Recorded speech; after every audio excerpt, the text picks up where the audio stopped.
Candlelight vigils being held in Burnet this evening to honor survivors of domestic violence and to raise awareness.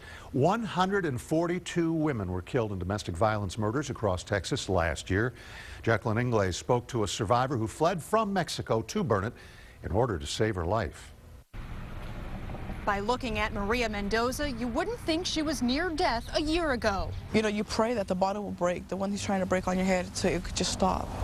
Mendoza was living in Mexico, and the man she was dating was involved in a drug cartel.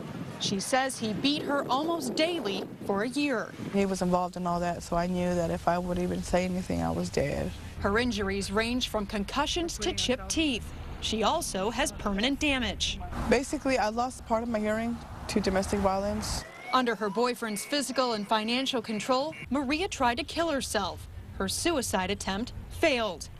Eventually, she made an escape plan and fled from Mexico home to Burnet County. She ended up at the Highland Lakes Family Crisis Center. Mendoza wasn't alone at the shelter. Last year, 107 women and 128 children were seeking help as well. Counselors were also helping 376 adults and 481 children that didn't live at the shelter. Maria's coming out here to Hamilton Creek Park near downtown Burnet tonight to share her story with the public during a candlelight vigil.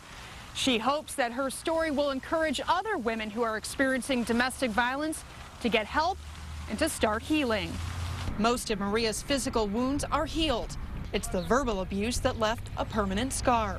You can't go to the ER. You can't run anywhere to get shelter from verbal abuse because it stays in your head forever. Maria recently moved out of the shelter and into a transitional living house. She's also counseling women at the shelter and showing them they can move on. In Burnet, Jacqueline Inglés, KXAN News.